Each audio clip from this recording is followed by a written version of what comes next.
Hi guys, obviously when things have settled, I'm gonna do a breakdown when I've got time of my brother's fight, King Kenny, and Deji's fight, and tell you my thoughts and how tell you my thoughts of what they done good, what they didn't do good, because even in wins, you still got a lot of things to improve on. That's the whole point of being in the gym every day and getting better.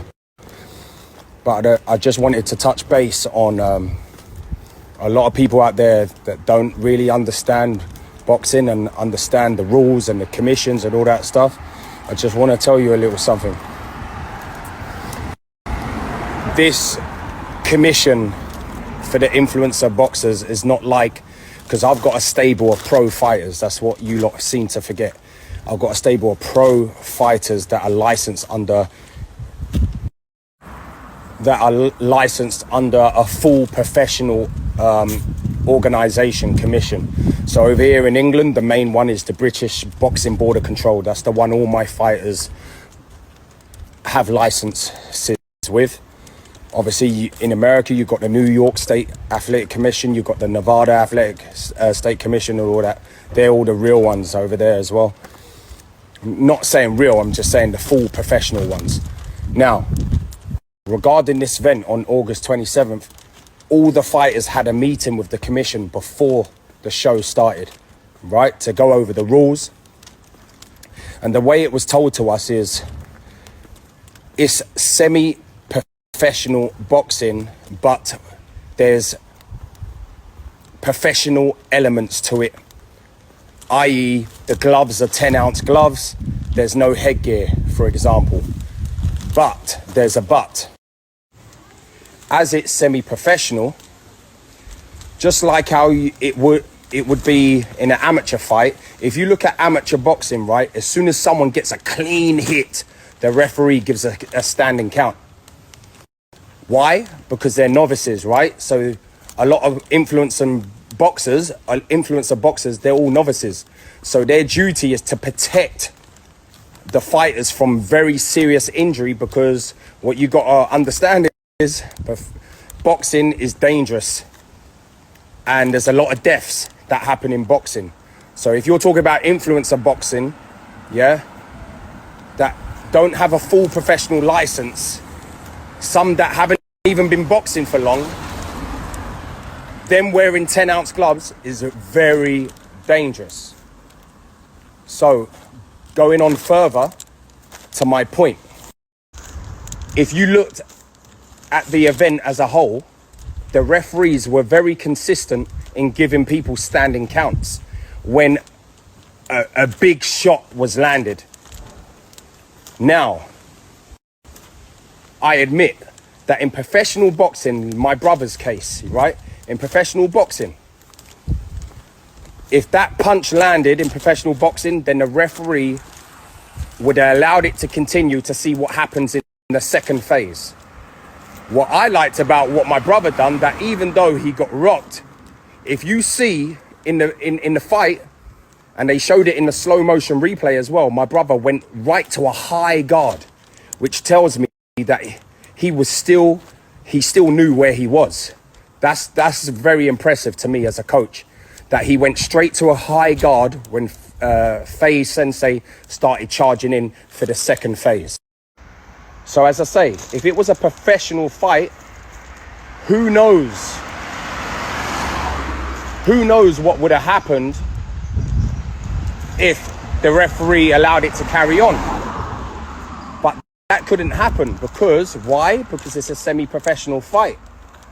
So if you understand the rules, then what happened on that fight is all fair, yeah?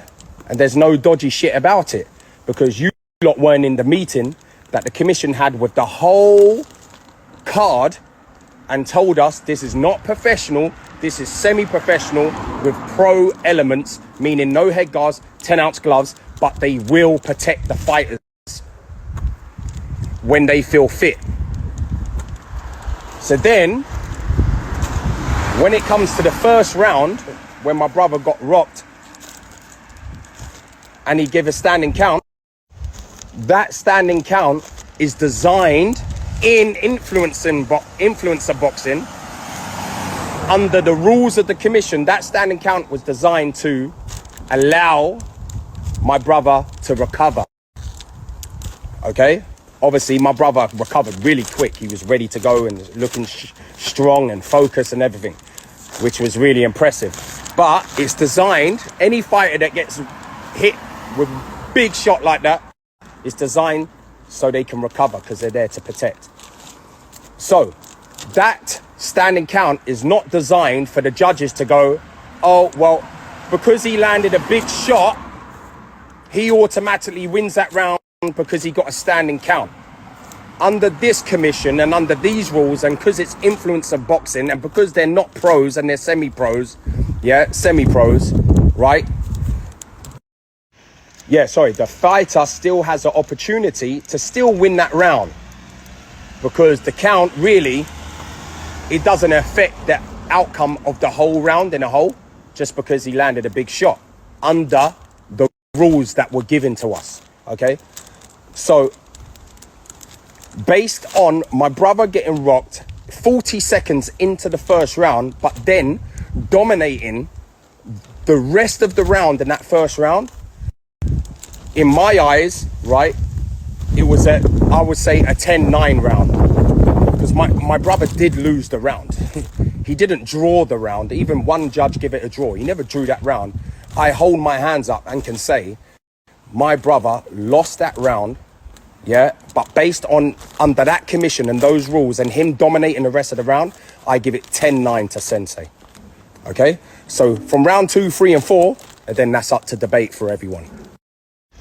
Because I've watched the fight back, I think I've watched it 5 times now, and every time you watch it, you understand why the judges gave those scores. Every time you watch it, if you keep watching it and turn the commentary off, by the way, because Keemstar is bloody Sensei's bloody manager. You know what I mean? So he's not going to say one good thing about Kenny. Turn the commentary off, you understand why those judges gave those scores. So for me, Kenny lost that round 10-9, right? Then the second round, I gave it to my brother. The third round, I gave it level. Then the fourth round, I gave it to my brother, which means 39-38 in favor of my brother. That's how I scored it. Now, everyone's going to have an opinion and everyone's going to debate, but that's how I scored it. Just like Vidal said, Vidal Riley said, you can't come to the UK and expect to get a decision if you're just dancing around on the outside. Yeah, you can't dance around on the outside and expect to win the fight based on 2 or 3 moments where he landed big. That's not, unfortunately, that's not how you win a fight in boxing. You know what I mean? Now, as a coach, right? Yes, granted, my brother needed to let his hands go more. His jab was working beautifully. He was holding the center. He was pushing Sensei back all the time. But you got to remember, he's only 1 year into this boxing shit, man. And Sensei had 10 years on him. And he still got in there like a warrior. Everyone else was scared to face Sensei, and my brother wasn't. And he got in there and he showed up, he turned up, and he put on one hell of a display against a more experienced person. Now it's my job to get back to the drawing board and go, right, we won. We won actually in the ring. Before we got out the ring, I said, well done, bro, blah, blah, blah, blah, blah, blah. I said, now we have to get back to the gym because you have to start letting your fucking hands go. You know what I mean? And he knows that, but he lets his hands go in sparring. What I think it was is because he's inexperienced. When he got hit with that big shot in the first round, you know, for the rest of the round, he was hesitating. For the rest of the fight, he was hesitating to let his hands go. So he played it safe by trying to dominate behind the jab.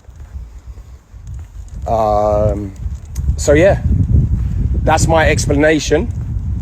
I'm going to talk more. I'm going to break down the fight more when I've got time. Watch the fight as I'm seeing it and try and break it down for you so you try to understand. But yeah, just try to enlighten you the difference between professional boxing and influencer boxing